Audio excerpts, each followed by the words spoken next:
Bismillahirrahmanirrahim. Assalamualaikum warahmatullahi wabarakatuh. Assalamualaikum warahmatullahi. Jangan lupa Mas Leli direkam. Ya, sudah. Alhamdulillah. Alhamdulillahilladzi allafna baina qulubina fa asbahna bi ni'matihi ikhwana. Asyhadu an la ilaha illallah wahdahu la syarika lah wa asyhadu anna Muhammadan 'abduhu wa rasuluhu la nabiyya ba'dah. Allahumma fassalli wa sallim ala sayyidina Muhammadin wa ala alihi wa ashabihi wa ahlu baitihi wa ansarihi wa junudihi wa man jahada fi sabilillahi ila yaumiddin, amma ba'd. Faqad Allah Ta'ala fil Qur'anil Karim, a'udzu billahi minasy syaithanir rajim. Bismillahirrahmanirrahim. Wa man ahsanu qawlan mimman da'a ila Allah wa 'amila salihan wa qala innani minal muslimin. Wa qala Rasulullah sallallahu alaihi wasallam, buniyal Islam ala khamsin, an tashhada an la ilaha illallah wa anna Muhammadar Rasulullah wa tuqimas salah wa tu'tiyaz zakah wa tasuma Ramadan wa tahujjal baita min istata'tum ilaihi sabila. Shadaqallahul azim wa shadaqar rasulun karim.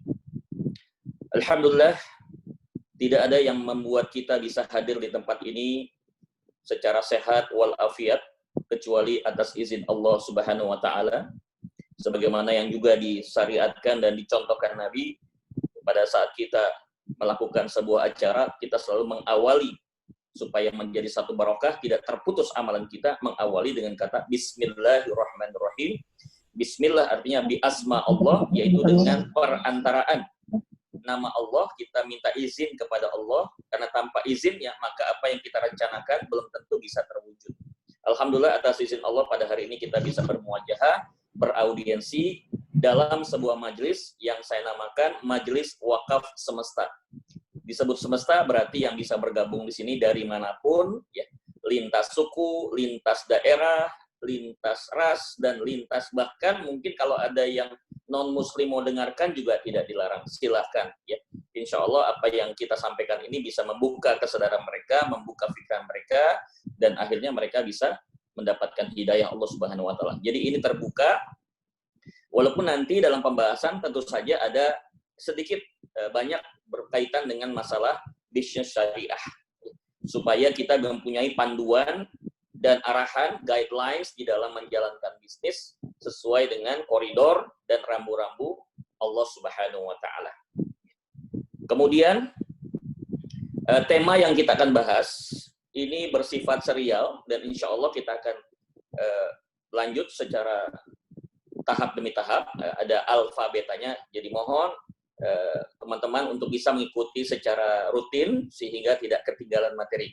Sekalipun nanti juga ada rekaman, tapi akan alangkah baiknya silaturahim tetap bisa lebih terwujud kalau kita bisa bertatap muka seperti sekarang ini. Nanti direkam dan rekaman ini nanti kami akan edit, ya, disesuaikan dengan kebutuhan, kemudian kami share juga di sosial media, sehingga nanti bisa dinikmati oleh bukan hanya yang ikut acara ini, tapi juga yang ada di luar acara ini. Nah, untuk program atau kurikulum pertama ini adalah kurikulum Islam is my home. Islam is my home. Ini yang akan kita bahas di pertemuan pertama. Kurang lebih nanti ada sekitar 6-7 kali pertemuan baru bisa selesai untuk materi tentang Islam is my home. Baru nanti akan masuk kurikulum yang kedua, ketiga, keempat, dan seterusnya. Mudah-mudahan teman-teman diberikan kesabaran untuk tetap istiqomah di dalam mengikuti kajian demi kajian. Dan jangan lupa kalau kita merasakan manfaat dari apa yang sudah didapatkan di sini, jangan lupa untuk bisa menyampaikan kepada teman-teman yang lain, sahabat-sahabat yang lain, supaya bisa ikut bergabung di sini. Kita syiarkan dan kita ramaikan. Semoga mudah-mudahan akan menambah keberkahan dari Allah Subhanahu wa taala. Baik teman-teman, saya ingin langsung kepada topik pembahasan karena waktu kita sangat terbatas. Ya, insya Allah kita akan menyelesaikan kurang lebih sekitar jam 7.30, hampir 1 jam. 45 menit, tolong diingatkan Mas Teli, saya hentikan untuk memberi kesempatan tanya jawab di 15 menit terakhir. Sekiranya tidak ada pertanyaan, kita akan lanjutkan dengan tambahan materi. Dan bagi yang tidak puas dengan pertanyaan, boleh berhubungan dengan kami melalui WhatsApp secara japri. Nanti kalau sudah berkembang, kita akan buat satu grup tersendiri ya melalui Telegram atau Facebook group yang sifatnya adalah khusus. Baik teman-teman, saya izin menyampaikan satu slide. Ya.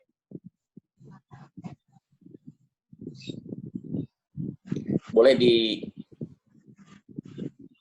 setting untuk share.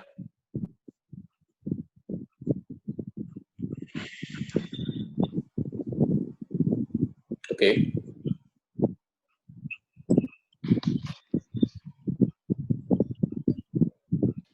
Sudah kelihatan teman-teman? Sudah?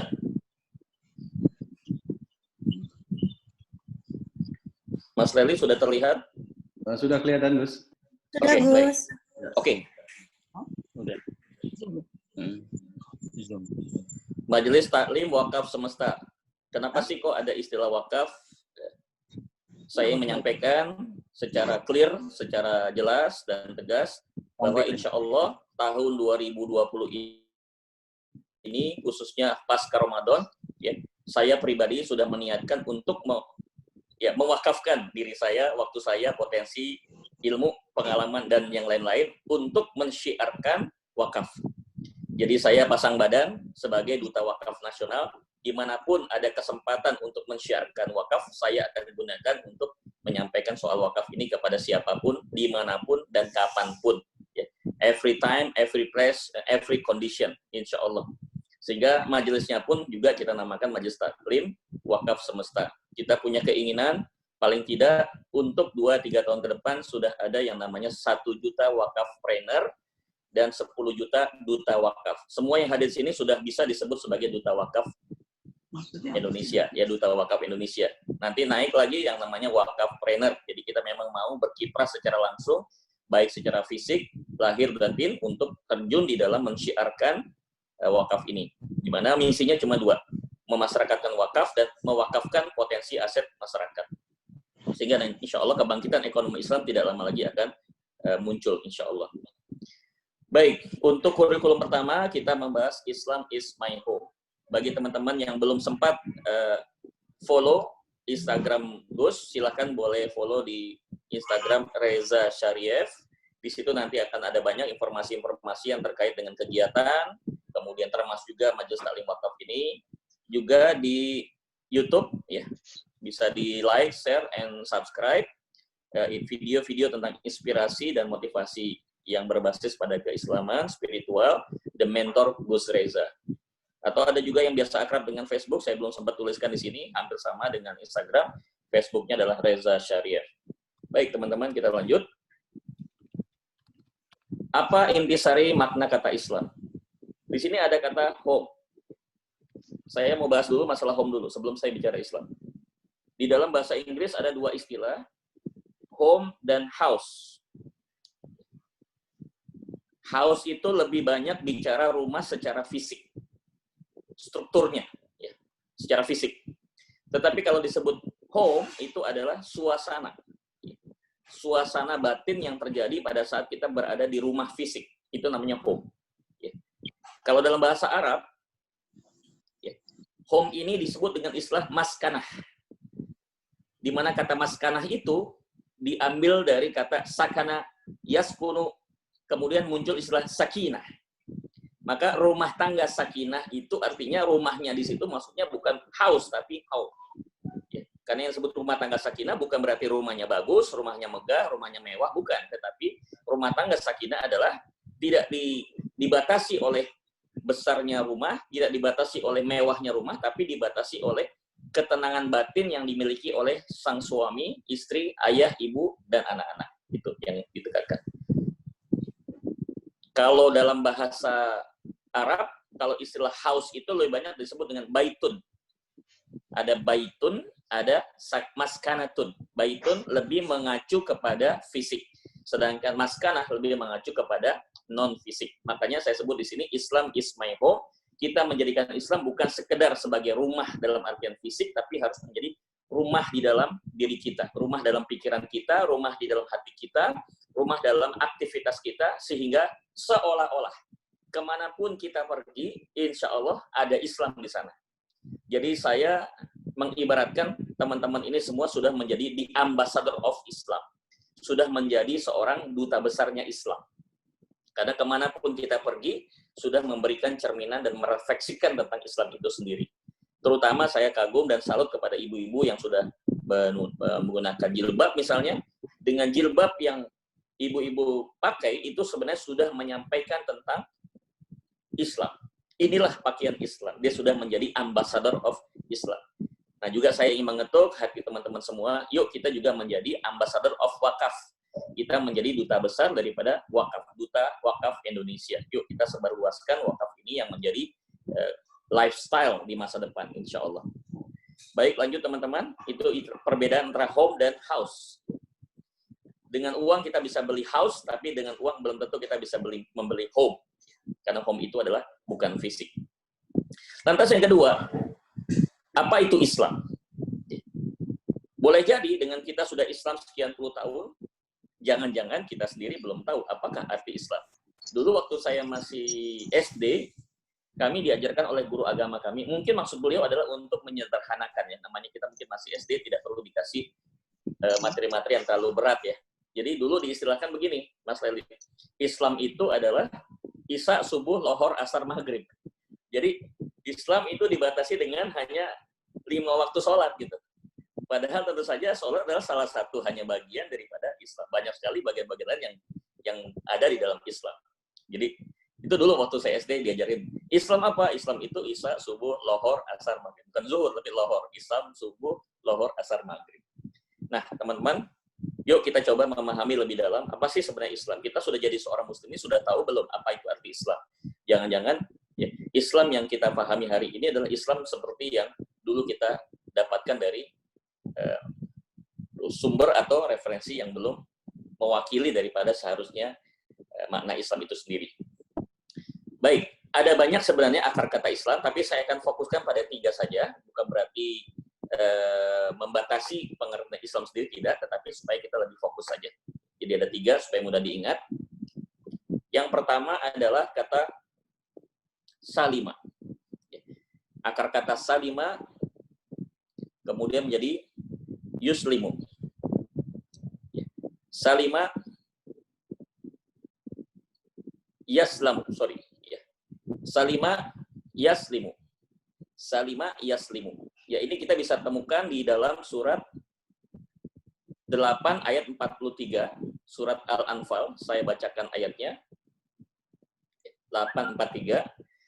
Bagi teman-teman yang membawa Quran digital, boleh dibuka, silakan untuk memastikan apakah benar ayat yang saya baca cocok dengan apa yang tertulis. Ya. Saya bacakan. A'udzubillahi minasyaitonirrajim. Bismillahirrahmanirrahim. Idh yurikahumullahu fi manamika qalila walau arakahum katsiran la fashiltum wa la tanaza'tum fil amri walakinallaha sallam innahu alimun bidzatis sudur. Ini saya garis bawahi kata walakinallaha sallam ya. Di sini kita menemukan kata salima yaslimu yang artinya adalah selamat. Juga kita lihat juga di dalam surat Maryam ayat 33. Wassalamu alayya. Wassalamu alayya. Itu juga ada disebutkan di dalam surat Maryam 19 ayat 33. Apa maknanya? Maknanya adalah selamat. Maknanya adalah selamat. Jadi makna pertama dari Islam itu adalah selamat. Safe. Savior dalam bahasa Inggris. Artinya, ketika teman-teman masih di dalam Islam, ketika orang itu masuk ke dalam Islam, dan kita selalu berada di dalam Islam sampai akhir hayat kita, selama itu pula kita akan berada dalam keselamatan. Kita selamat. Selamat apa? Insya Allah, fid dunya wal akhirah.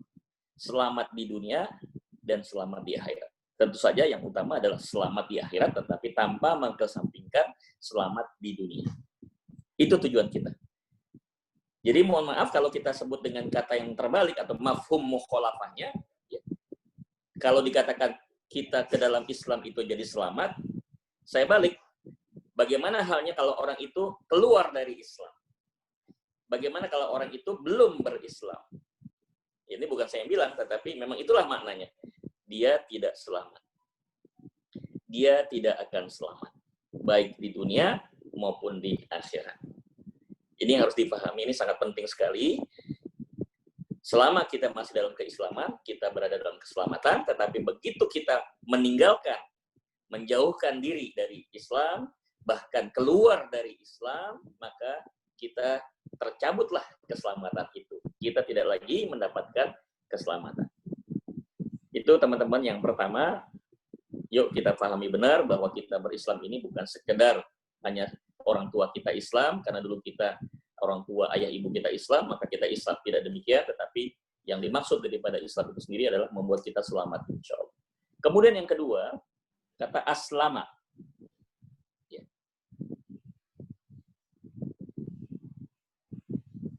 Menjadi yuslimu.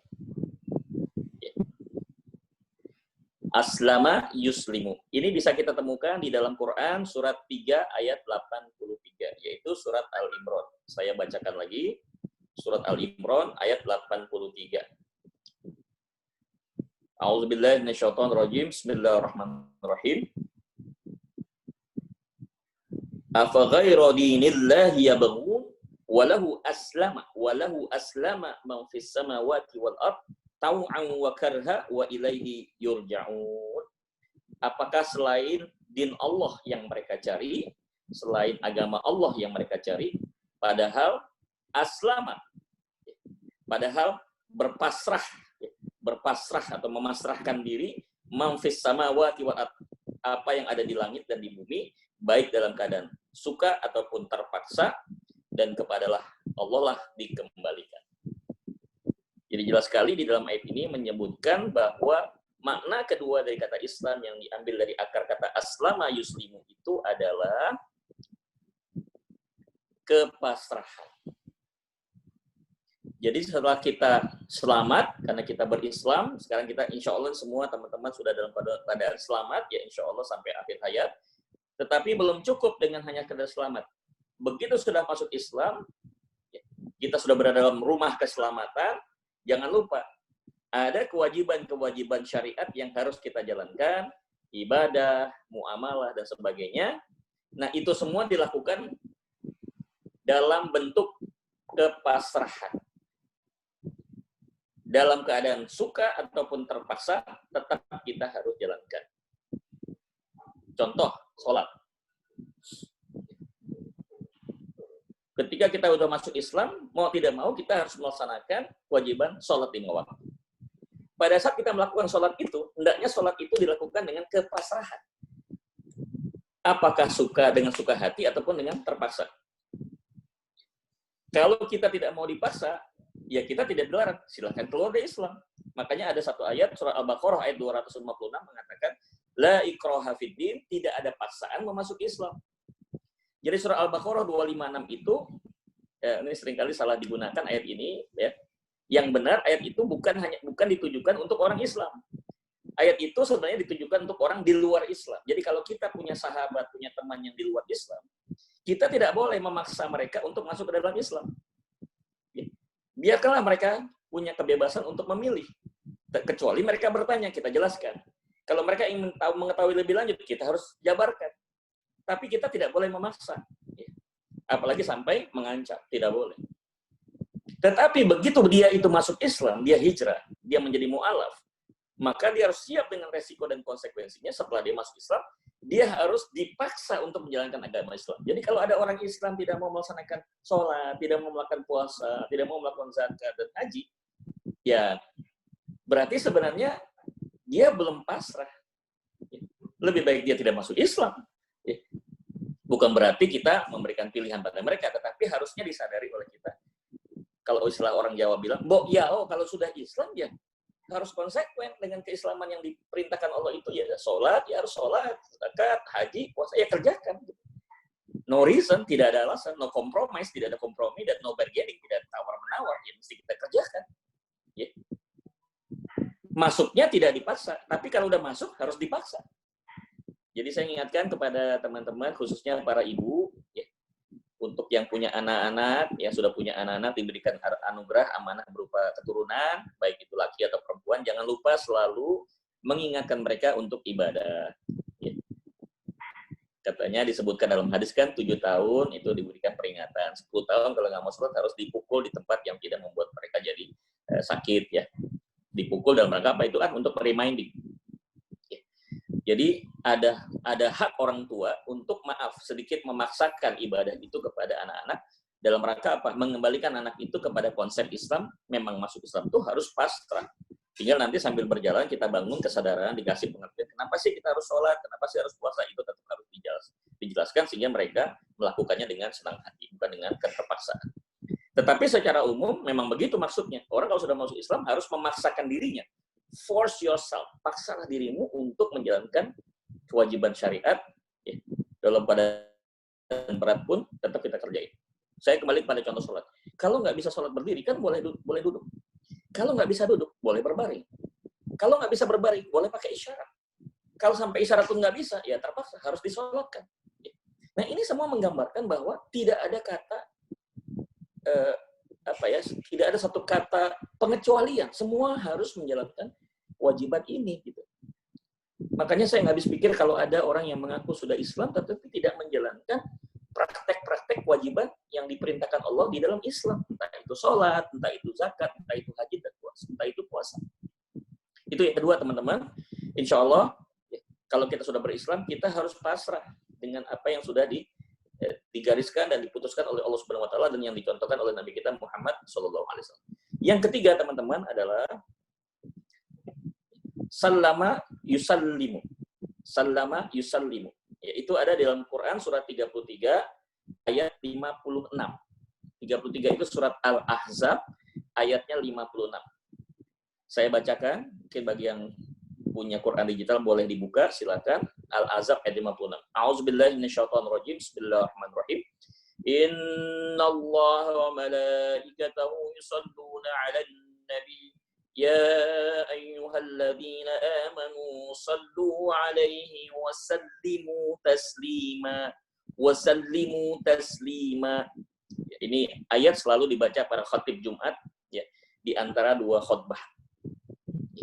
Innallaha wa malaikatahu yusalluna 'alan nabi ya ayyuhalladzina amanu sallu 'alaihi wa sallimu taslima. Ada kata sallimu. Sallama yusallimu. Yusallimu sallama itu apa artinya? Artinya adalah sejahtera. Sejahtera. Wa yusallimu taslima. Sejahtera. Sejahtera untukmu. Jadi kalau kita mengucapkan assalamualaikum, di dalamnya ada dua makna terkandung di dalamnya. Keselamatan dan kesejahteraan. Including di dalamnya. Jadi, kalau kita mau dapatkan satu kehidupan yang sejahtera, lakukan hidup dengan cara Islam. Karena kata Islam itu sendiri maknanya adalah sejahtera. Jadi barang siapa yang masuk ke dalam Islam, mestinya hidupnya itu sejahtera. Tapi banyak juga orang Islam tapi hidupnya nggak sejahtera alias miskin. Itu bukan salah Islamnya. Orang itu belum bisa menyesuaikan diri dengan konsep Islam. Kalau dia menjalankan konsep Islam dengan benar, tidak mungkin Allah itu melanggar janjinya, tidak mungkin Allah itu menyalahi janjinya. Pasti orang yang menjalankan Islam dengan baik dan benar, pasti sejahtera. Sudah dibuktikan di zaman Rasulullah, para sahabat, Abu Bakar, Umar, Utsman, itu orang kaya semua. Orang-orang yang sejahtera.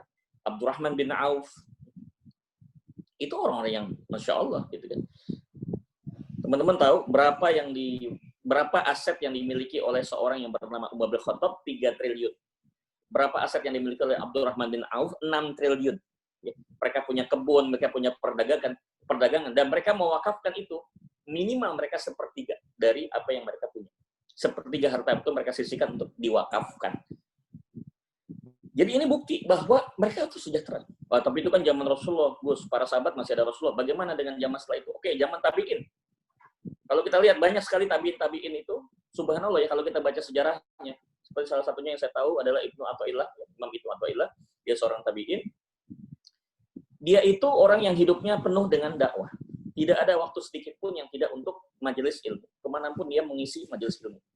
Tapi anehnya, kehidupannya selalu sejahtera. Apa yang dia butuhkan selalu ada.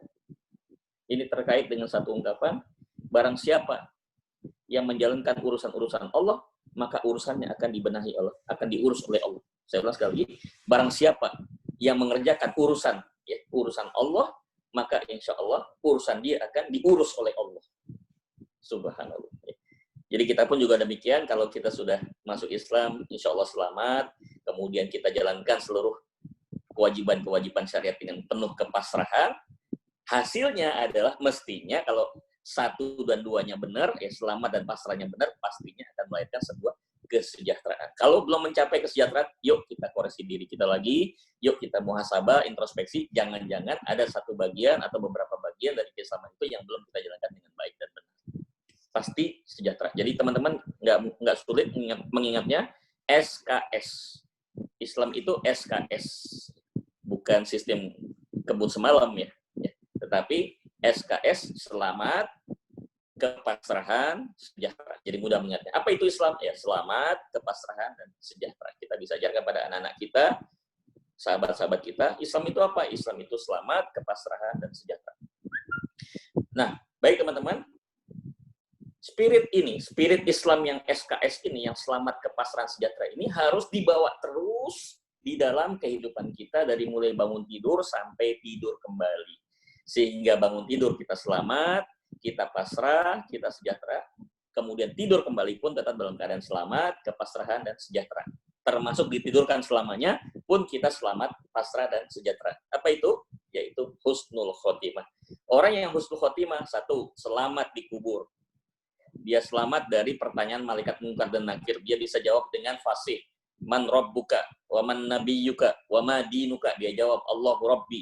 Allah Tuhanku, Nabi Muhammad adalah nabiku, agamaku adalah agama Islam. Dia jawab dengan lancar. Kemudian dia juga mati dalam keadaan pasrah, dalam keadaan Islam. Matinya tidak dalam keadaan maksiat kepada Allah Subhanahu wa taala. Yang ketiga ini mungkin kita bingung. Loh, kok orang mati bikin sejahtera? Bagaimana orang mati bikin sejahtera? Ini luar biasa.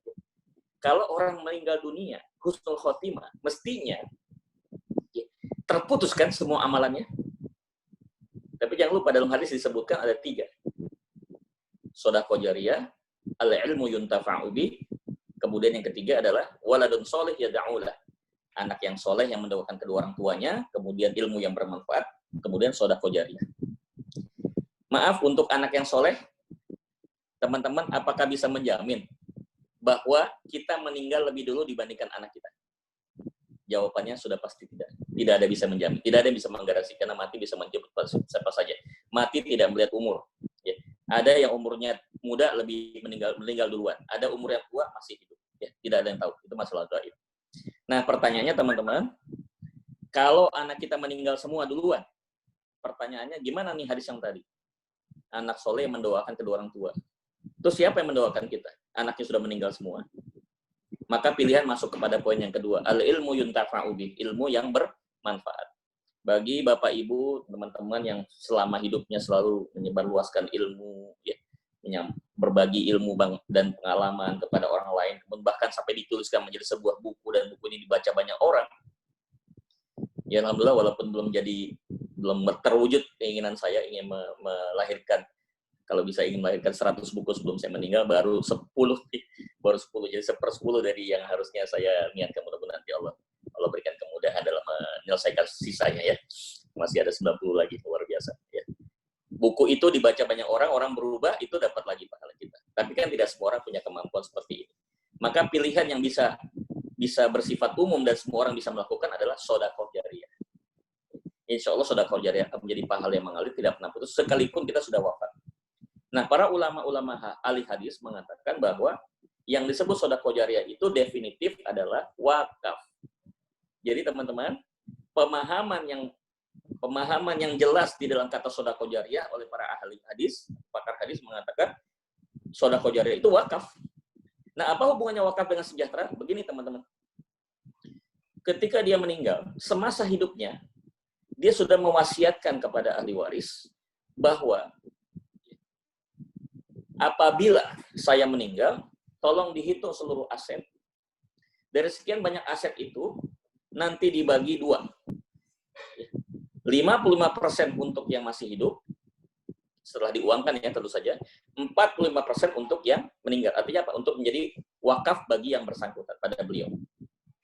Umpama dia punya aset 1 miliar, berarti kalau dia meninggal, ini kan wasiatnya berbunyi, 55% dibagi buat keluarga, berarti 550 juta untuk yang masih hidup, buat anaknya, buat istrinya, anaknya buat pendidikan, istrinya buat kehidupan sehari-hari. Oke. Yang 45%, 450 juta, menjadi jatahnya almarhum. Jadi apa? Jadi wakaf. Nanti dana 450 juta itu diwakafkan melalui nazir, lembaga nakaf yang sudah otoritas oleh pemerintah dan Majelis Ulama Indonesia, nanti disalurkan kepada proyek-proyek kebaikan, misalnya rumah sakit duafa, kemudian pesantren, kemudian masjid, ya, panti jompo, apapun sesuai dengan keinginan daripada yang mewakafkan. Oke, sebutlah misalnya dia yang mewakafkan kepada rumah sakit untuk orang-orang duafa. Ya udah, dana itu yang 450 juta ditaruh ke sana. Selama rumah sakit itu dipakai oleh orang duafa, yatim dan segala macam, maka pahala terus mengalir kepada almarhum.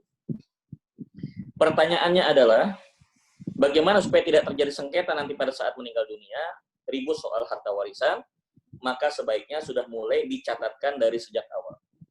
Cuma ada problem teman-teman, gimana caranya kita bisa berwakaf dengan jumlah yang besar, tetapi kita nggak punya dana cash. Karena yang paling bermakna wakaf hari ini adalah bukan wakaf aset.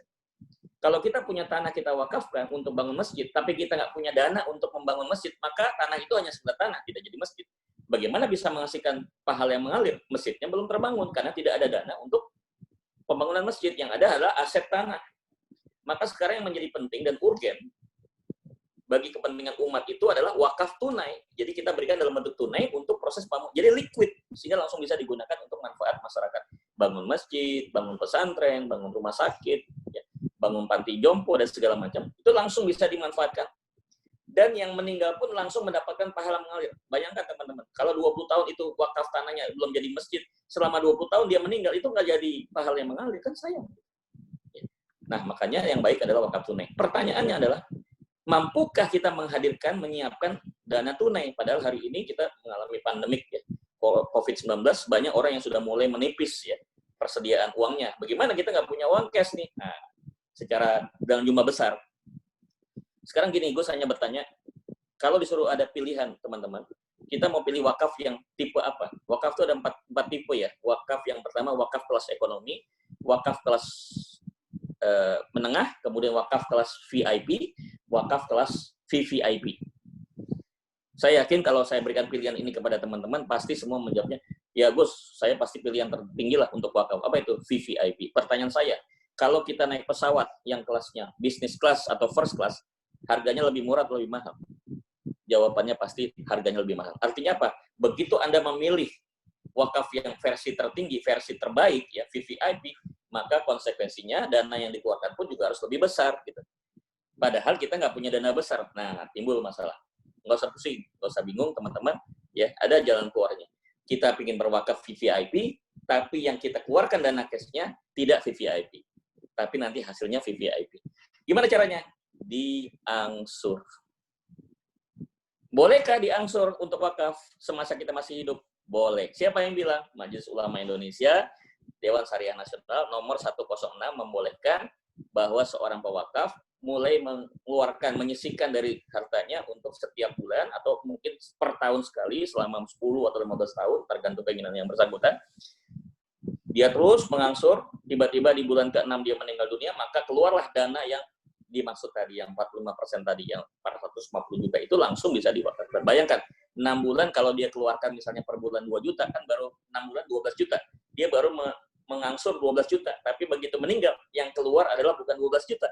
Yang keluar adalah 450 juta. Loh kok bisa begitu? Karena melibatkan pihak ketiga yang disebut dengan lembaga keuangan syariah. Ya. Saya tidak akan detail kepada masalah ini, nanti lain waktu kita bahas lebih mendalam, atau di kesempatan acara lain atau forum lain kita akan bahas secara mendalam. Tapi saya ingin menunjukkan pada teman-teman bahwa apa buktinya bahwa hidup dan mati pun bisa sejahtera. Orang Islam itu mati bisa sejahtera. Tadi jelas konsepnya adalah wakaf. Baik, kita sudah bicara Islam sudah, home sudah. Nah, sekarang seperti apa home-nya? Oh, ini kaitan dulu sebelum kita masuk ke home-nya. Bagaimana Islam sebagai ruh dalam bisnis syariah. Saya yakin teman-teman melakukan bisnis. Bahkan ada yang sudah menjalankan bisnis syariah. Cuma pertanyaannya adalah, sudahkah bisnis yang Anda kelola dan Anda jalankan ini menjadikan Islam sebagai ruhnya? Kalau menjawab ya, buktinya apa? Mari kita lihat, ada 3 unsur di sini. Tadi kita sudah bahas Islam itu ada SKS, selamat, kepasrahan, dan sejahtera. Bagaimana korelasinya, hubungannya dengan bisnis syariah? Kalau teman-teman mengatakan bisnis syariah yang dibangun dan dijalankan oleh teman-teman sudah Islam, sudah Islami, pertanyaan pertama, halal nggak yang dijual? Halal nggak sistemnya? Halal nggak mekanismenya? Halal nggak ujrohnya? Ya. Itu yang harus dipertanyakan. Jadi, halalkah produknya? Kemudian halalkah sistemnya? Ketiga, halalkah tempat usahanya? Halalkah ujrohnya, rewardnya? Itu semua harus menjadi pertimbangan buat kita. Ya, halal bukan hanya produk saja, tapi juga terkait dengan masalah sistem, ya. Kemudian wadah tempat usaha itu, ya, institusinya. Kemudian juga adalah ujrohnya. Apakah income yang kita dapatkan, ya, keuntungan yang kita peroleh dalam bisnis syariah itu, apakah halal atau tidak? Sebab ada juga orang yang melakukan dengan jalan menipu, ya, curang, ya, manipulasi dan sebagainya. Itu tidak halal. Oke, cukup jelas ya teman-teman ya. Itu yang pertama, selamat. Selamat artinya bisnis syariahnya mengatakan halal, ya, bukan sekedar sertifikasi halal ya dari Majelis Ulama, tapi kita benar-benar menerapkan secara komitmen di dalam pelaksanaan bisnis kita. Yang kedua, Islam tadi dikatakan sebagai kepasrahan. Kalau memang Islam itu dianggap sebagai kepasrahan, jadikanlah kepasrahan ini sebagai ruh dalam menjalankan bisnis syariah. Apa itu? Yaitu mardotil. Teman-teman, kita berbisnis bukan mencari ridhonya manusia. Kita berbisnis bukan mencari ridhonya perusahaan.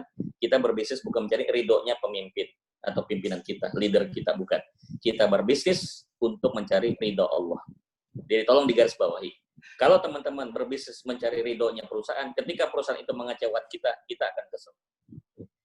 Kalau teman-teman itu mencari ridhonya pemimpin atau leader, ketika leader itu tidak bisa memberikan yang terbaik buat Anda akan kecewa lagi.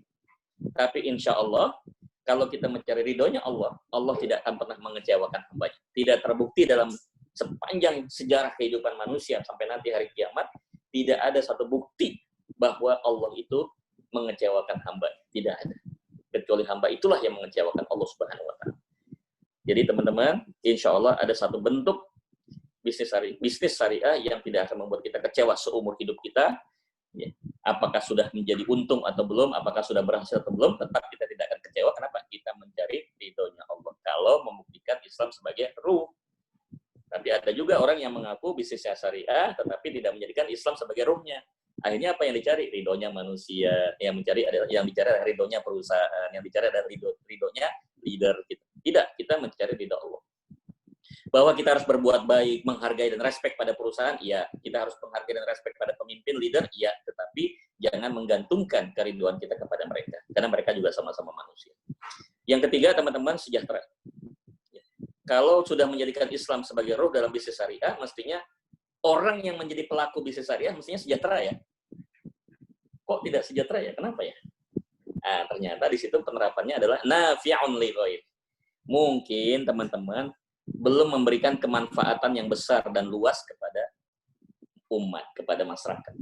Jadi fokus kita bukan pada masalah profitnya, yang kita fokuskan adalah tebar manfaat. Jadi bukan kejar profit, tapi tebar manfaat. Itu yang saya selalu sampaikan di dalam program Algoritma Kaya, yang sudah secara rutin saya lakukan melalui YouTube channel. Insya Allah nanti dalam waktu dekat kita akan buat program offline-nya sampai nanti kondisi PSBB sudah bisa dicabut ya. Kita akan menggelar offline-nya, yaitu dalam bentuk training dan workshop Algoritma Kaya. Ya. Salah satunya adalah membahas tentang nafi'un li ghairi, bermanfaat untuk orang lain. Jadi sekali lagi teman-teman, bukan kejar ambisi, kejar keuntungan atau profit, yang kita lakukan adalah tebar manfaat. Bukan kejar profit, tapi tebar manfaat. Percayalah teman-teman, semakin banyak manfaat yang kita bagi buat banyak orang dan secara luas, bukan hanya untuk lingkungan daerah kita, sampai kepada lingkup nasional, bahkan sampai internasional, bahkan sampai global, sampai ekstrimnya saya sempat bercanda, kalau seandainya di planet Mars ada penduduk, kita datang ke sana juga untuk menyebarkan manfaat buat orang-orang yang ada di planet Mars. Sampai demikian. Jadi teman-teman jangan dibatasi oleh di mana kita tinggal, apakah kita karena tinggal di Bandung hanya beri manfaat untuk orang Bandung, jangan.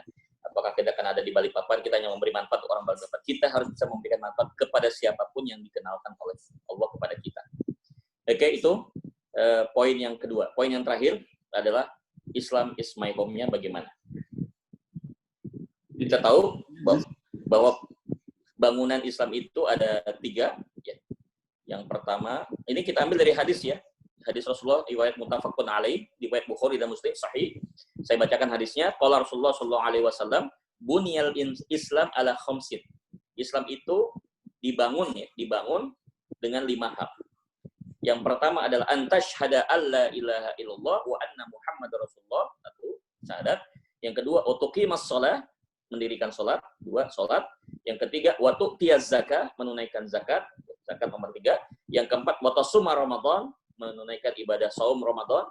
Yang keempat, dan yang kelima, wa tahujjal baita in istata'tum ilaihi sabila, menunaikan ibadah haji ke tanah suci Mekah. Itu ada 5. Yang biasa kita kenal dengan istilah rukun Islam. Setelah bangunan Islam ini selesai, baru kita masuk kepada level yang kedua, yaitu iman. Setelah selesai iman, baru masuk yang ketiga adalah ihsan. Jadi berproses. Kita jalankan dulu yang Islam. Nah, Islam itu kan disebut sebagai bangunan. Berarti kalau ini bangunan, rumah, berarti ada 3. Yaitu yang pertama adalah fondasi, yang kedua adalah pilar, dan yang ketiga adalah atap. Pertanyaannya teman-teman, kalau kita membangun rumah, itu mulainya dari mana? Dari atapkah? Dari pilarkah atau dari fondasi? Siapapun yang namanya seorang developer, ya, pasti membangun rumah dari fondasinya. Itu yang pertama. Jadi jangan mikirin atapnya dulu, jangan mikirin pilarnya dulu. Fondasinya harus kuat. Kalau fondasinya kuat, rumahnya akan rubuh. Jadi itu teman-teman, kalau kita ingin membangun bisnis syariah, kuatkan fondasi kita. Apapun industri dan produk yang kita miliki di bisnis syariah ini, kuatkan fondasinya. Memang memuatkan fondasi itu butuh waktu dan kesabaran dan ketekunan. Tapi kalau udah jadi kuat, insya Allah ya, dia tidak akan goyang. Sekarang begini, mana yang lebih dibutuhkan fondasi yang lebih kuat? Rumah 4 lantai dengan rumah cuma 1 lantai. Semakin tinggi lantai yang mau kita bangun, teman-teman, maka fondasi yang dibangun harus kuat. Sama dalam bisnis. Semakin besar, semakin luas bisnis, ya, jaringan bisnis syariah yang mau kita bangun, berarti fondasinya harus semakin kuat. Nggak bisa ya, membangun fondasi untuk jaringan yang 100 orang dengan yang 1000 orang, dengan yang 1 juta orang kan pasti beda. Akan lebih banyak dibutuhkan fondasi yang lebih kuat untuk yang 1 juta dibandingkan yang cuma 100. Kalau kita mau bangun sebuah tim yang cuma 10 orang, ya fondasinya mungkin tidak harus kuat yang 1000 orang. Kalau teman-teman punya target ingin membangun dalam timnya itu sampai ratusan ribu bahkan jutaan orang, maka harus siap dari sekarang fondasinya. Jangan sampai keinginannya mau bangun 10 lantai, mau bangun apartemen 100 lantai, tetapi fondasinya hanya untuk 2 lantai. Nggak sampai 1 tahun, 3 bulan langsung ambruk dan roboh semua itu bangunan. Termasuk juga roboh bisnis yang kita bangun. Ini yang pertama, fondasi. Islam mengajarkan tentang ini luar biasa gitu. Yang kedua adalah tiang. Kita punya rumah, ada fondasi, nggak ada tiang, nggak disebut rumah. Karena pilar ini, tiang ini sebagai eksistensi. Harus kelihatan. Kalau bangunan cuma fondasi saja, nggak disebut rumah. Baru fondasi, nggak disebut rumah. Tapi ketika sudah mulai muncul tiangnya 1 persatu, pilarnya sudah mulai muncul sudah mulai agak berbentuk rumah. Jadi yang kedua, pilar ini fungsinya sebagai eksistensi. Kalau fondasi tadi fungsinya adalah menahan dari segala beban yang ada agar tidak rubuh. Itu pilar. Fondasi. Yang pilar adalah untuk eksistensi. Jadi teman-teman kalau menjalankan bisnis syariah, ada fondasi tapi nggak ada pilarnya, berarti sama aja kayak rumah cuma fondasi doang, tidak ada atapnya, jadi tidak eksis. Yang terakhir adalah atap. Sebuah rumah kalau tidak ada atap, panas kepanasan, dingin kedinginan, ya, maka kita perlu atap. Atap ini membuat rumah ini menjadi lebih nyaman, maka perlu ada atapnya. Nah teman-teman, mudah-mudahan bersabar, kita hanya membahas hari ini fondasi saja ya.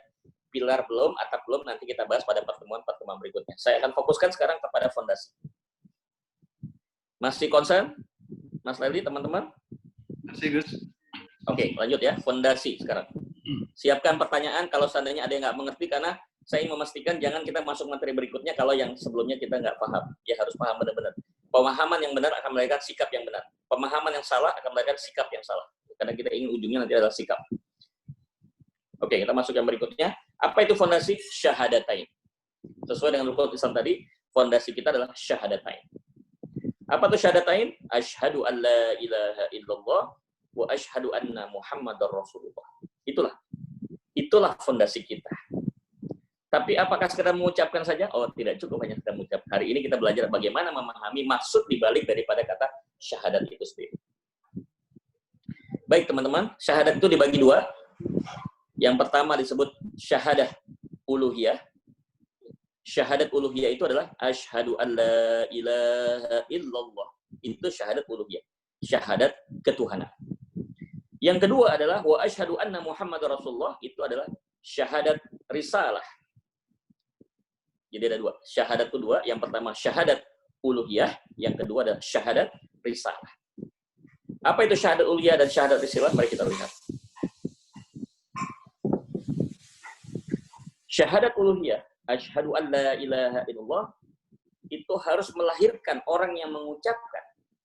Muslim yang mengucapkan asyhadu an la ilaha illallah, bahkan tidak kurang ya, kita mengulang-ulang ya, di dalam sholat ya, pada saat tasyahud awal dan tasyahud akhir, asyhadu an la ilaha illallah, kita ulang-ulang, harus bisa mengantarkan seorang muslim menjadi al-hurriyah.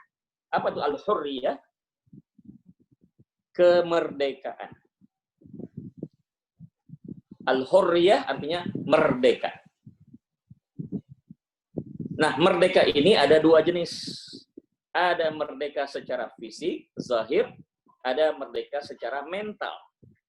Yang saya maksud di sini adalah merdeka bukan secara fisik, tetapi merdeka secara mental. Contoh, Negara Kesatuan Republik Indonesia telah merdeka secara fisik, maksudnya telah ditinggalkan ya, telah lepas dari segala macam penjajahan bangsa asing, itu tanggal 17 Agustus 1945. Itu adalah merdeka secara fisik. Tapi apakah sudah jaminan setelah kita merdeka secara fisik, masyarakat Indonesia ini sudah merdeka secara mental? Ternyata belum. Sampai hari ini, 2020, masih banyak orang-orang Indonesia, ya, apalagi umat Islam, yang masih belum merdeka. Terus apa sih yang disebut merdeka itu seperti apa? Yang disebut merdeka itu apa? Al-hurriyah itu apa? Baik, saya akan bahas. Orang yang disebut dengan merdeka itu ada 3 indikasi.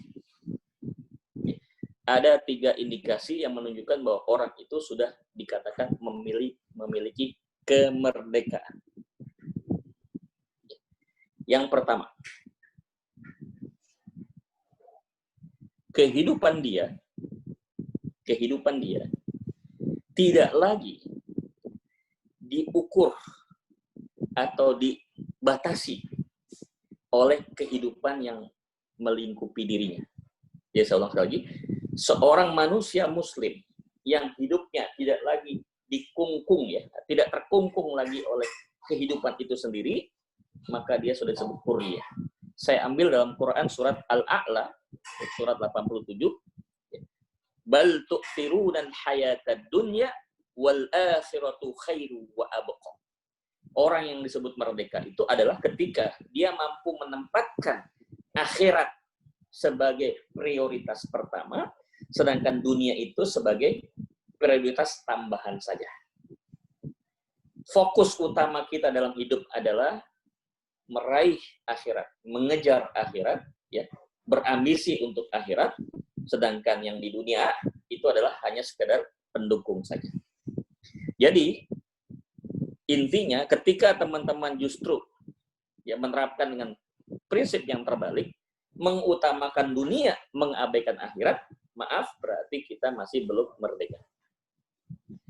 Berarti belum paham asyhadu alla ilaha illallah. Karena kalimat asyhadu alla ilaha illallah itu artinya adalah aku bersaksi bahwa tidak ada yang wajib disembah kecuali Allah.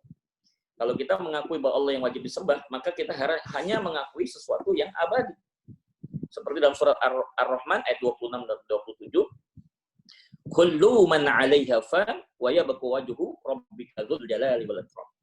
Semua akan binasa, hanya wajah Allah lah yang kekal.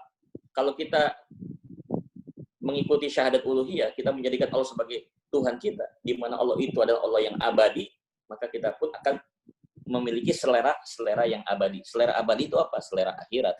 Ya, jadi ada manusia yang seleranya duniawi, ada yang seleranya akhirat. Jadi orang merdeka itu lebih memiliki taste ya, selera akhiratnya lebih tinggi dibandingkan selera dunia. Mohon maaf nih contoh aja. Mungkin di sini masih ada yang bujangan. Kalau seorang laki-laki yang bujangan, dia sudah memiliki kemerdekaan, dia sudah paham syahadat uluhiyah, pasti dia akan nyari jodoh yang seleranya selera akhirat. Aduh, kalau bisa ya Allah hadirkan saya seorang istri yang hafizah Quran, yang solihah, ya, kan gitu. Tapi kalau seleranya duniawi, ya seleranya duniawi pasti lain. Ya Allah, minta istri seperti Miss Universe ya. Ya, kalau bisa yang seksi, ya. Yang indah segala macam ya. Akhirnya kita terpenjara oleh hal itu. Kita belum merdeka kalau begitu.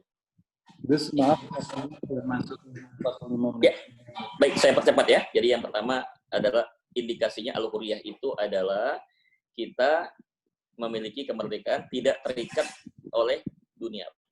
Fokus kepada akhirat. Yang kedua indikasinya adalah kita berfokus kepada jannah. Kita berfokus pada jannah. Kita berfokus kepada segala sesuatu yang bisa mengantarkan diri kita kepada surganya Allah Subhanahu wa taala. Baiti jannati, kalau ada istilah baiti jannati, rumahku surgaku, kenapa nggak kita buat ya? Syirkati jannati. Tahu syirkati? Kantorku surgaku. Yuk kita buat gimana? Timku adalah surgaku. Bisnisku surgaku. Kantorku surgaku.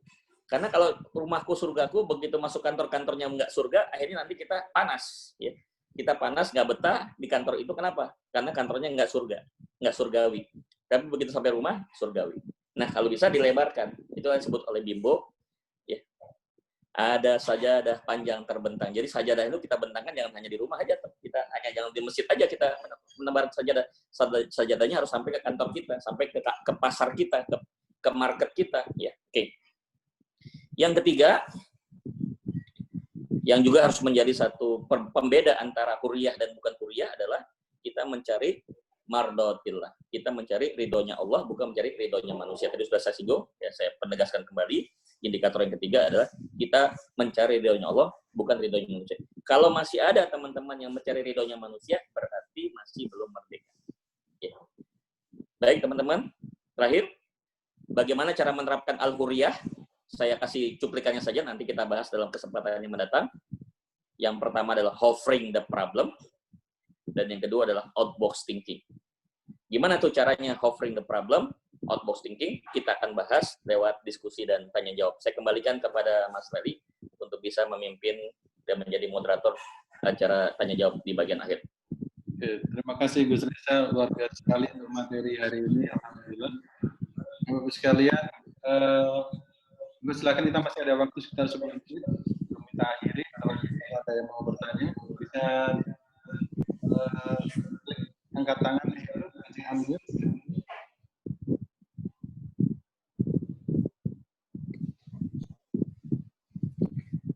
Kalau boleh langsung unmute mic-nya untuk bertanya, boleh? Silakan.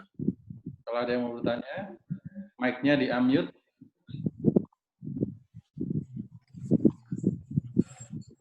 Dan Pak Eri. Ya. Assalamualaikum warahmatullahi wabarakatuh. Waalaikumsalam warahmatullahi wabarakatuh. Jadi karena nggak ada infonya misalnya aja lah Gus Reza nih. Apa mengenai bangunan tadi ya? Memang sebuah bangunan sering digambarkan dalam sebuah ini ya, sebuah analogi-analogi yang lain. Termasuk di kita tadi bahwa pondasi, tiang dan atap gitu ya maksudnya. Namun saya secara pribadi ada yang menggelitik nih dari ini.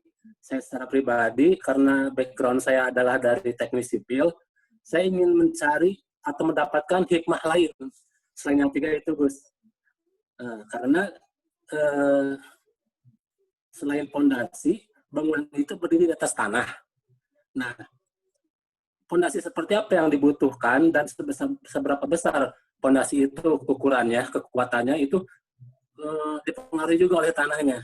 Kalau tanahnya keras, maka pondasi itu tidak terlalu dimensi dan kekuatan yang besar. Tapi kalau tanahnya lembek atau lumpur atau lempung, itu maka pondasinya harus ukuran besar dan kekuatan besar, seperti misalnya memerlukan tiang pancang atau cakar ayam gitu ya. Nah, mungkin kita perlu mencari hikmah bahwa kira-kira tanah itu apa? Apakah tanah itu mungkin lingkungan sekitar, sehingga ketika lingkungannya kondusif maka pondasinya tidak terlalu besar yang dibutuhkan. Tapi ketika lingkungan kita tidak kondusif, seperti misalnya banyak banyak orang-orang negatifnya, banyak yang menentang. Kemudian kalau misalnya lingkungan dakwah, lingkungan itu lingkungan yang banyak orang-orang yang tidak kenal agama misalnya, tidak mengenal Allah, tidak mengenal Islam gitu ya. Itu mungkin. Baik, Pak Heri. Ya, itu aja ya. Ya, Pak Heri, saya boleh tanya Pak Heri, mohon dijawab ya. Ini sebagai mewakili teman-teman yang lain. Pak Heri, saya ada tawaran dari teman di Surabaya. Itu dia nawarkan saya rumah seharga 10 miliar, tapi gratis, Pak Heri. Pak Heri mau? Ya. Rumahnya 10 miliar, Pak, nilainya, Pak. Valuasinya 10 miliar. Dikasih gratis kepada saya, Pak. Saya suruh nyari orang yang akan menerima rumah itu gratis. Pak Heri mau terima nggak? Ya, mau. Mau. Tapi itu tempatnya di kompleks pelacuran, Pak. Terbesar, Doli. Tempatnya di dalam kompleks pelacuran Doli, Pak. Bapak terima nggak, Pak? Terima, Pak. Terima. Di kompleks pelacuran Doli, Pak. Rumah itu ada di kompleks pelacuran, di dalamnya. Di mana Bapak tinggal bersama anak-anak dan istri dalam situasi yang seperti itu, lingkungannya. Terima. Alasannya apa, Pak? Rumah itu bisa dimanfaatkan untuk hal-hal lain, misalnya dijadikan masjid atau pesantren atau tempat dakwah, misalnya. Nggak bisa, Pak. Ini memang udah peruntukannya adalah untuk kompleks pelacuran. Dan anak-anak nanti akan setiap hari ketemu dengan orang-orang yang begitu, Pak. Apakah Bapak rela? Kalau misalnya tidak untuk ditinggali, saya terima. Rumah itu ditinggal, kosong, Pak, sehingga itu menjadi Bapak tinggal di sana. Bapak tinggal di sana. Harus tinggal. Enggak, kalau harus tinggal. Enggak. Oke, ini maaf ya, Pak Heri, sebagai contoh aja ya. Saya yakin Pak Heri pasti nggak mau. Tapi ini sebagai contoh. Artinya apa? Saya setuju apa yang disampaikan Pak Heri tadi. Fondasi yang kokoh harus berada di tanah yang bagus, yang cocok. Oleh karena itu, seorang muslim pada saat nanti mencari rumah, sebaiknya memilih bukan hanya sekedar bangunannya yang bagus, tetapi memilih lingkungan yang bagus. Dalam istilah bahasa Arab disebut dengan istilah al-bi'ah as-salihah. Dia memiliki satu environment yang sehat. Jadi walaupun kita punya rumah bagus, tapi kita berada di lingkungan yang tidak kondusif, yang tidak sehat, kita yang akan tercemar juga. Oke, kita orang tuanya tidak tercemar. Bagaimana anak-anak kita yang masih kecil? Tidak bisa kita filter begitu saja. Pasti mau nggak mau akan terpengaruh, Pak. Nah, ini. Jadi saya sepakat, ditambahkan lagi ini satu menambah nuansa kita bahwa tidak hanya fondasi dan rumah yang dibutuhkan yang bagus saja, tetapi juga harus berada di satu tanah yang tepat, yaitu al-bi'ah as-solihah. Al-bi'ah as-solihah buat seorang yang masih bujangan, dia harus pandai memilih pasangan hidupnya, entah calon suami dan calon istri yang bisa membangun rumah yang kokoh. Ada orang yang punya idealisme yang tinggi waktu masih bujangan, salah memilih pasangan, dan akhirnya yang terjadi rumah itu tidak bisa jadi, akhirnya roboh. Kenapa? Pasangannya tidak menunjang tadi. Oke, itu saja, Pak Heri. Ya. Lanjut, yang lain. Assalamualaikum, Ustadz. Ya. Pak Masyur. Oh, Pak Masud, saya kan Pak Ustadz Masud. Assalamualaikum, Gus. Waalaikumsalam, silakan. Yang pertama, tadi saya mendengar wakaf itu sedekah itu amal jariah itu adalah wakaf gitu ya, Gus ya. Sedekah jariah. Iya, sedekah jariah itu adalah wakaf gitu. Yang Ya. dimaksud sedekah jariah adalah wakaf. Lalu sekarang apakah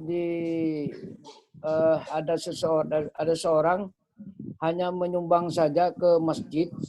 Nah, itu apakah itu bukan sedekah jariah? Itu artinya tidak hanya wakaf, cuman hanya membantu untuk pembangunan masjid atau sekolahan atau pokoknya yang untuk ibadah. Apakah itu bukan termasuk sedekah jariah karena bukan wakaf gitu, Gus? Baik. Yang kedua, Satu dulu, Pak. Satu dulu, Pak Masur. Oh iya. Saya jawab dulu ya. Oke, biar. Baik. Oke, assalamualaikum. Oke, makasih Pak Masur. Ya. Bagaimana kaitannya dengan orang yang menyumbang untuk bangun masjid? Apakah disebut sedekah jariyah? Begini, Pak Mahfud. Iya. Di dalam Islam ada istilah sedekah itu dua jenis. Sedekah sunnah dan sedekah wajib. Sedekah wajib adalah zakat. Sedekah sunnah adalah infak. Ya. Nah, kalau sudah disebut sedekah wajib yang namanya zakat, itu ada fikih zakat. Tidak bisa orang dengan serta-merta dia punya duit, ini saya zakatin buat kamu. Bukan, nggak bisa. Zakat itu ada ketentuannya. Satu, ada haul, kemudian ada nisab. Haul itu adalah masanya, kemudian nisab adalah batas ukuran hartanya untuk bisa dizakatkan. Kemudian juga ada persyaratan-persyaratan lain. Apakah termasuk 8 asnaf, 8 golongan yang memang mendapatkan hak zakat sebagai mustahik. Ketika seorang dengan begitu mudahnya dan begitu gampangnya, ini saya punya duit, saya zakatin buat kamu ya. Tiba-tiba aja, ini saya zakat buat kamu ya. Itu bukan zakat, itu namanya infak. Kalau infak itu tidak dibatasi. Kapanpun, dimanapun, pada siapapun. Silahkan itu infak. Ya. Sifatnya adalah on time. Maksudnya on the spot. Jadi hanya saat itu saja. Tapi kalau bicara zakat, itu lain, ada fikih. Nah, termasuk Pak Masyur, wakaf itu tidak bisa dilakukan sebagaimana model kayak infak. Dia ada mekanismenya yang disebut dengan fikul faraid. Ya, ada faraidnya, ada hukumnya yang dibahas dalam masalah warisan. Di dalam warisan itu nanti ada istilah wakaf juga. Jadi artinya begini Pak, di dalam wakaf itu paling tidak ada 5 aspek yang harus diperhatikan. Yang pertama, ya, apakah yang diwakafkan? Itu pasti jelas. Apa bentuk yang diwakafkan? Itu harus jelas. Ya. Tentunya memenuhi syariat.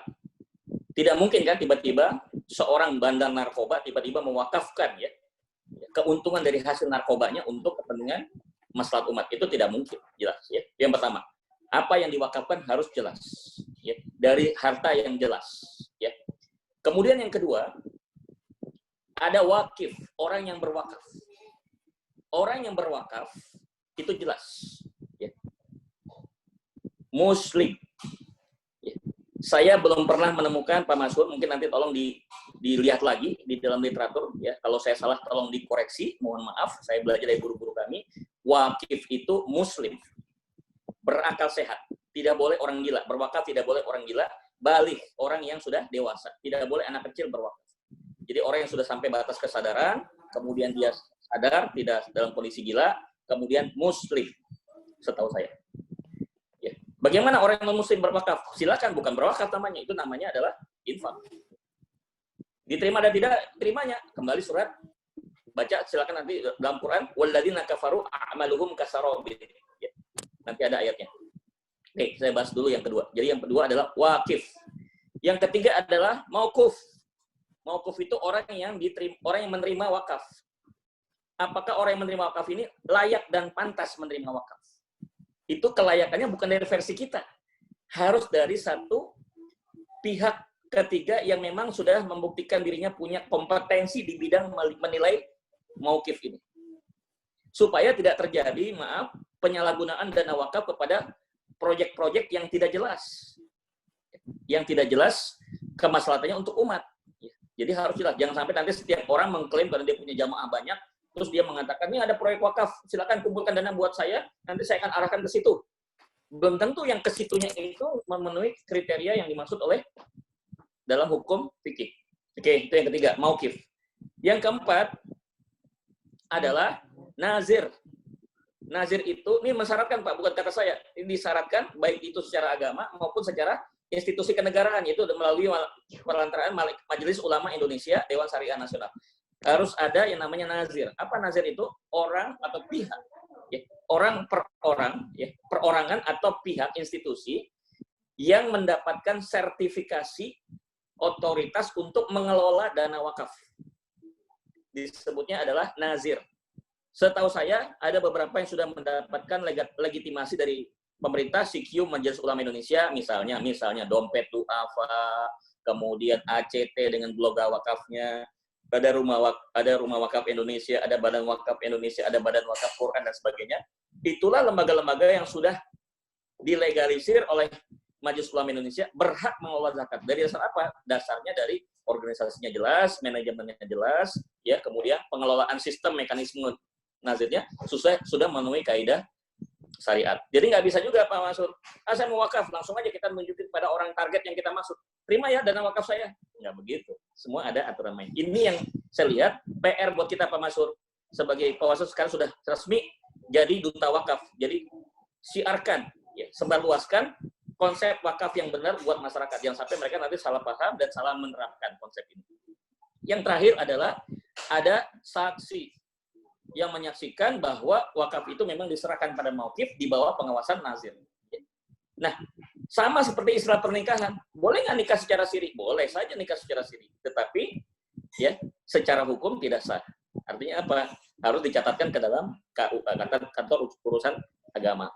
Nanti kalau perceraian itu sulit, kasihan anak-anaknya nanti mendapatkan hak warisnya bagaimana? Karena nikahnya tidak secara KUA, tidak dicatatkan secara sipil, nanti sulit ya. Jadi itu yang bisa saya jawab, Mas Sur. Maaf, yang kedua bisa. Halo. Ya, silakan. Bagus. Pertama tadi mungkin yang mauquf itu adalah yang diwakafkan kali, Gus, bukan mauquf. Ada mauquf ya. ada mauquf ya. alaih, Pak. Mauquf, iya. mauquf bih dan mauquf alaih. Iya. Tadi saya nggak mencantumkan. Iya. Terus yang kedua, saya baru ya alhamdulillah ini dengan ilmunya Gus Reza ini, yang saya baca artinya untuk wakaf itu saksi itu hanya yang dibuat oleh pemerintah saja sebenarnya, Gus, gitu. Jadi Al-Quran dan hadisnya sepertinya tidak ada syarat wakaf untuk ada saksi. Itu hanya dibuat oleh pemerintah atau mungkin lembaga supaya tidak terjadi terjadi penyalahgunaan wakaf gitu. Yang saya maksud begini Pak, yang saya maksud adalah dicatatkan secara notaris Pak ketika terjadi pelimpahan wasiat Pak. Wasiat. Iya, itu maksudnya Gus, itu yang dibuat oleh lembaga itu sendiri, ya pemerintah. Sebenarnya karena kalau kita bukan hanya muslim Pak, maksud kita ini adalah warga negara Indonesia. Sehingga di fikihnya sendiri kan dasar fikihnya sendiri mungkin sepengetahuan saya tidak ada gitu, Gus. Ya. Itu hanya wakaf ya, hanya yang mauquf alaihnya sama nadirnya. Nadir itu kan bisa perorangan, bisa lembaga begitu, Gus ya? Iya, tetapi yang sudah dapat sertifikasi Pak ya? Iya. Ya, ada bukti secara tertulis ya. Oke. Baik, Gus. Baik Pak Masud. Gus. Silakan yang lain. Ya, silakan yang lain. Ya, kita kasih kesempatan yang lain dulu satu-satu. Masih ada?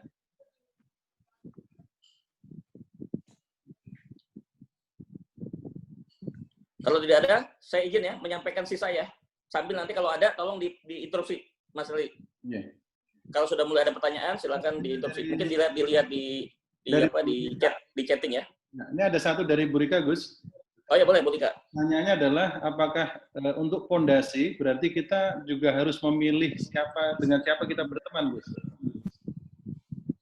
Maksudnya? Untuk pondasi. Oh iya, betul.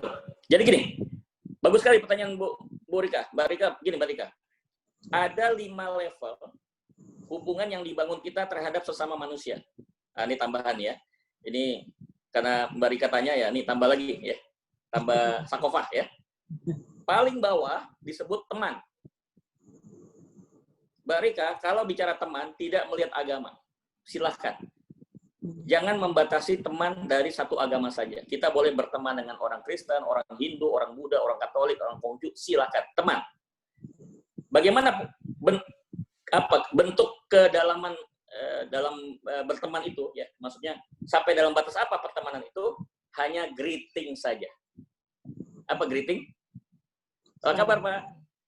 Sehat Pak ya? Alhamdulillah. Sehat ya Pak ya? Terima kasih. Semoga lancar Pak ya semua usahanya ya Pak ya, keluarganya sehat walafiat. Udah selesai. Tidak ada lanjut. Sebagai bentuk hubungan sosial sesama manusia. Itu yang kita harus jaga. Jadi kita misalnya bertetangga, ya mungkin beda agama, ya saling tegur sapa. Intinya tegur sapa. Cukup dengan tegur sapa. Ketika mereka itu sakit, boleh dijenguk. Ketika dia mau pinjam uang, kasih pinjam duit. Ya, dengan satu mekanisme yang kita sepakati. Ya. Jadi tetap kalau dia perlu bantuan kita bantu. Mudah-mudahan dengan sikap kita membuat dia akan berpikir, oh Islam itu Masya Allah ya, luar biasa. Boleh nggak saya masuk Islam? Nah itu, ya itu teman. Yang kedua adalah sahabat.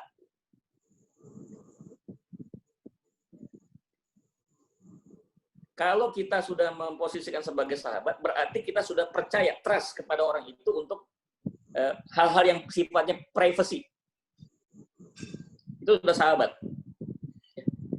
Ketika Mbak Rika sudah menyampaikan sesuatu yang sifatnya pribadi tentang urusan pribadi keluarga ya, kepada orang lain, berarti orang lain itu bukan teman lagi, sudah dianggap sahabat. Artinya apa? Mbak Rika percaya orang itu tidak akan membocorkan rahasia yang disampaikan. Karena kan tidak sebaiknya dalam Islam tidak boleh menceritakan aib kepada orang lain. Tapi kita menceritakan itu dalam rangka supaya ada nasihat. Jadi jangan sampai salah memilih sahabat, karena ketika kita memilih sahabat salah, maka dia akan menjerumuskan kita justru nanti kan. Dia sudah tahu ya kita punya aib, kemudian disalahgunakan aib itu untuk hal-hal yang tidak baik. Itu sahabat, naik level. Bisakah non-Islam menjadi sahabat? Tidak. Dia hanya teman. Non-Muslim hanya jadi teman, tidak bisa jadi sahabat. Bagaimana Mbak Rika tiba-tiba punya sahabat orang yang non-Muslim, kemudian ceritakan semua aibnya Mbak Rika kepada dia. Itu akan merusak ya, harga diri dan kemuliaan Islam yang dimiliki Mbak Rika sendiri. Oh begitu tuh orang Islam. Kan ini nggak bagus. Walaupun tidak semua orang non-Muslim akan seperti itu, tapi kita menjaga. Dua ya. Ketiga, partner. Mitra. Kalau sudah bicara mitra, berarti orang itu sudah transaksi muamalah dengan kita. Sudah bertransaksi muamalah dengan kita.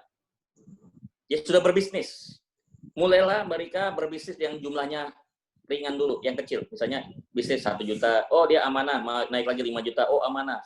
10 juta amanah, 100 juta amanah. Ya, gitu.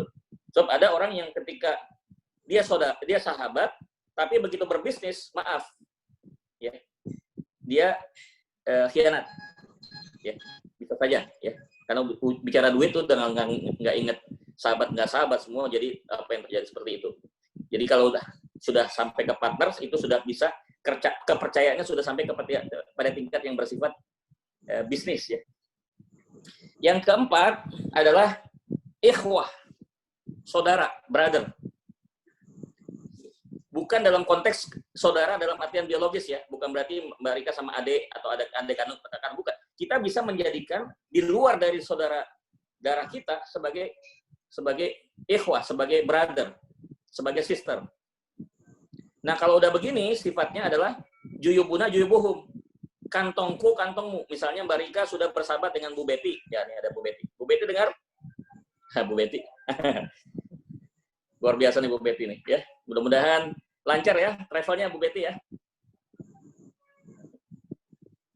Oke. Mbak Rika sudah bersaudara dengan Bu Betty. Mohon maaf nih. Kasarnya, tiba-tiba Bu Rika lagi main ke tempatnya Bu Betty di kantor beliau di travel, ya. Lagi butuh duit, tapi Bu Betty-nya lagi nggak ada, lagi keluar, tapi lagi butuh duit, ada dompet di situ, ambil aja langsung, ya. Begitu ketemu lagi, sorry Bu Betty, tadi saya ambil 300.000, saya ada keperluan. Oh ya silahkan, nggak apa-apa, itu saudara. Ya. Bukan memanfaatkan, karena sudah saking dekatnya, kantongmu, kantongku. Begitu sebaliknya, ketika Bu Betty ada kebutuhan, nggak usah nanya, aku pinjam duit dong. Gitu. Kenapa? Sudah ada hubungan saudara, saling menolong, ta'awun. Ya. Bukan memanfaatkan ya, tetapi memang sudah saking dekatnya, udah nggak pakai birokrasi. Kalau birokrasi namanya masih belum saudara. Ya. Nah, puncaknya Mbak Rika adalah mujahid, pejuang. Dia siap mengorbankan harta dan jiwanya untuk kepentingan orang lain. Ini luar biasa. Tentunya di jalan Allah ya, pastinya. Coba kita bisa bayangkan ya, semua yang ada dikelilingi Rasulullah, semua orang yang ada di lingkaran dalam Rasulullah itu semua adalah orang-orang mujahid. Dia siap mempertaruhkan harta, nyawa, jiwa, dan seluruh waktunya untuk kepentingan dakwah kepada Rasulullah, kepada Nabi Muhammad. Nah, kita pingin pengajian ini tidak hanya sekedar membuat kita menjadi sekedar sahabat, bukan sekedar menjadi saudara atau mitra, tapi kita pingin semua yang ada di sini bisa menjadi mujahid dan mujahidah. Yaitu apa? Mujahid, mujahidah, wakaf. Mau memperjuangkan ya di luar bisnis yang sedang ditekuni hari ini, ya seperti Bu Betty ada travel, kemudian ada mungkin yang lain-lain ya, punya bisnis, Mbak Rika punya konsultan, itu tetap kita jalani, tetapi di samping itu kita menyiapkan juga waktu untuk memperjuangkan wakaf itu untuk kebangkitan ekonomi percaya saya dalam prediksi para ahli ekonomi dunia, 15-30 tahun ke depan, dunia ekonomi itu akan menjadi tren wakaf. Dia akan menjadi lifestyle. Sebelum itu menjadi tren dunia, kita harus dari sekarang menjadi lifestyle, menjadi satu gaya hidup. Ya, gaya hidup masa kini adalah wakaf. Jadi kalau belum wakaf itu ada merasa ada yang kurang. Aduh, saya belum berwakaf, jadi merasa minder gitu kalau belum berwakaf. Udah berapa wakaf kamu? Alhamdulillah aku sudah wakaf 1 miliar. Kan? Jadi enak. Gitu, Barika? Ya, terima kasih Gus. Terima kasih. Baik, luar biasa sekali ya. Saya lanjut dulu ya, menyelesaikan ya. 1 poin aja ya. 1 poin lagi, Gus. Ya. Ya, silakan dilanjut untuk yang terakhir. Ya, supaya ada tambahan buat teman-teman. Apa sih hovering the problem? Saya jelaskan satu dulu ya. Dalam bahasa Arabnya disebut ya al-mi'rajul qadaya. Al-mi'rajul qadaya itu adalah hovering the problem. Ini hovering ini istilah dalam dunia pesawat terbang. Dulu saya menekuni bidang ini 2 tahun jadi dari taruna, 5 tahun jadi dosen, jadi instruktur di helikopter. Jadi ada perbedaan teman-teman. Pesawat itu ada 2 macam jenisnya. Ada fixed wing aircraft, pesawat bersayap tetap, dan ada rotary wing aircraft, pesawat bersayap putar. Pesawat bersayap tetap seperti misalnya Boeing, ya, kemudian Airbus itu pesawat bersayap tetap. Artinya sayapnya itu fix, tidak berubah. Tapi jangan lupa ada pesawat yang sayapnya muter. Apa sayapnya muter? Helikopter. Nah, pesawat yang bersayap tetap itu take off-nya kan dia parabola ya. Seperti yang kita biasa naik pesawat, kita kan parabola. Tapi kalau kita naik helikopter, istilahnya take off-nya itu bukan seperti parabola. Dia hovering, dia vertikal naik ke atas. Dia tidak perlu landasan yang panjang. Kalau pesawat bersayap tetap, perlu landasan yang panjang, runway-nya panjang. Tapi kalau helikopter nggak perlu runway. Asal ada helipad sedikit, dia udah bisa naik ke atas. Dia kan naiknya ke atas, take off-nya ke atas. Itu yang disebut hovering, Pak. Nah, kenapa saya istilahkan hovering the problem? Begini, teman-teman. Kalau hari ini kita punya masalah, sebesar apapun masalah, kalau kita lihat masalah itu dari atas, kita sedang hovering, kita melihat makin ke atas, kemudian kita melihat problem itu ada di bawah kita, kecil atau besar? Mas Lali kira-kira boleh memberikan tanggapan? Kecil, Gus. Kecil. Kalau kita berada dalam sebuah ketinggian, bangunan tertinggi di dunia misalnya, ya, yang ada di Dubai misalnya, Al-Burj, ya, sampai dengan kurang lebih 100 lantai, kita ngelihat dari atas, yang di bawah kan mobil kecil kayak mainan ya, mobil. Tapi sebenarnya mobil itu kan besar. Loh, kenapa jadi kecil? Karena melihatnya dari atas. Nah, sekarang saya ganti, mobil itu adalah problem.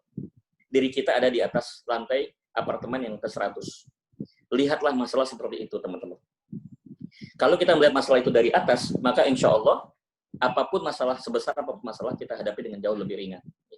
Persoalan kita selama ini adalah, Anda melihat masalah dari depan, Anda melihat masalah dari belakang, Anda melihat masalah dari bawah, dan Anda melihat masalah dari kiri, atau mungkin Anda melihat masalah dari kanan. Sebaiknya, dalam konsep al-huriyah, orang yang merdeka, ya, dia akan mempraktekkan melihat masalah dari atas. Mau COVID-19, mau COVID-30, mau COVID sampai 100, nggak ada urusan. Kenapa? Itu problem. Saya nggak mau terjebak oleh problem. Saya nggak mau terjebak pada COVID, nggak ada urusan. Yang kita lakukan adalah kita harus berada di atasnya COVID. Nah, kalau kita sama dengan COVID, berarti kan kita jadi masalah. If you are not part of solution, it means you are part of problem. Kalau Anda belum jadi solusi dari satu masalah, Anda masalah juga. Ya. Jadi kita harus ada di atasnya.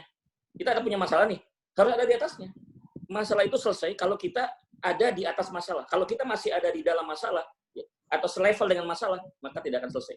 Oleh karena itu, teman-teman, naikkan terus kecerdasan kita. Kecerdasan kita harus berada di atas masalah. Dan secerdas-cerdasnya seseorang itu adalah ketika dia memahami tentang syahadat uluhiyah. Asyhadu alla ilaha illallah wa asyhadu anna Muhammadar Rasulullah, al-huriyah. Ya, cerdas itu akan terjadi ketika kita naik ke atas. Kemana? Yang paling tinggi dari semua yang ada di atas siapa? Allah Subhanahu wa ta'ala. Ketika orang itu menuju kepada Allah, maka semua yang di luar itu akan menjadi kecil. Itulah sebabnya ada istilah Allahu Akbar. Kalau Allah Maha Besar, kesimpulannya selain Allah, Mas Lali? Ya. Kalau Allah Maha Besar selain Allah? Tidak ada. Kalau Allah Maha Besar selain Allah, besar apa kecil? Kecil. Kecil ya. Kalau Allah Maha Besar berarti COVID-19? Kecil. Kalau Allah Maha Besar berarti bisnis itu? Kecil. Kalau Allah Maha Besar 1 triliun itu? Kecil. Kalau Allah Maha Besar berarti jumlah 1 juta orang itu? Kecil, Gus. That's the point. Kenapa hari ini kita menjadi orang minder? Maaf, jangan-jangan kita masih belum merdeka. Kita belum paham syahadat uluhiyah, Allahu Akbar kita baru hanya ucapan, belum pada pemahaman. Kalau kita sudah yakin Allah Maha Besar, nggak perlu takut. Kita punya mimpi sebesar apapun, tidak ada batasan. Kenapa? Yang membatasi hanya Allah Subhanahu Wa Taala. Oke, itu saja sementara. Untuk penjelasan hovering yang lebih mendalam dan outbox fikih kita sambung pada pertemuan yang akan datang. Saya kembalikan kepada Mas Ali. Oke, terima kasih sekali Gus. Alhamdulillahirabbil alamin. Bapak sekalian, mudah-mudahan pagi ini kita semakin tercerahkan, makin memahami syahadat uluhiyah, dan pikiran kita dan hati kita semakin merdeka untuk bisa terbang tinggi, melihat segala sesuatunya semakin kecil, dan insya Allah mudah-mudahan ke depan kita menjadi lebih baik dan makin bisa belajar juga dengan Gus untuk menerima ilmu-ilmu yang lebih lanjut. Sekali lagi terima kasih Gus atas pagi ini. Baik, saya tutup dengan doa penutup ya, Mas Tadi. Sekali lagi saya terima kasih pada teman-teman. Mudah-mudahan istiqomah untuk ikut lagi pekan depan. Kita rutin ya setiap Jumat jam 6:30 sampai jam 7:30 mestinya ya. Tapi ini sudah extend setengah jam nggak apa-apa. Ya kita akan selalu rutin setiap Jumat. Sekarang yang datang sekitar 24. Mudah-mudahan kalau minggu depan kita masing-masing membawa 1 orang sudah 50. Minggu depannya lagi kita bawa 1 orang sudah 150. Insya Allah nanti akhir bulan Juni yang hadir sudah 300. Ya. Amin, amin. Gus bukan soal jumlah. 2 orang saja yang datang, saya dengan Mas Ladi jalan, nggak ada masalah buat saya. Kenapa? Ilmu pahala tidak akan terkurangi karena jumlah orang. Tapi semakin banyak yang hadir, maka semakin banyak yang tersadarkan, makin banyak orang tahu masalah wakaf. Ya, ini penting sekali ya, karena ini menjadi sebuah wasiat yang paling berharga untuk kehidupan orang yang akan husnul khotimah. Ya. Baik dari saya sementara itu, jangan lupa nanti teman-teman rekamannya kita akan share di sosial media, silakan disebarluaskan ya. Termasuk majelis ini tidak terbatas, boleh disebarluaskan kemanapun ya. Mari kita tutup dengan hamdalah dan doa kafaratul majelis. Alhamdulillahirabbil alamin. Subhanakallah bihamdika nasyhadu an la ilaha illa anta nastaghfiruka wa natubu ilaik. Wassalamualaikum warahmatullahi wabarakatuh. Sampai jumpa pekan depan. Waalaikumsalam warahmatullahi wabarakatuh. Terima kasih.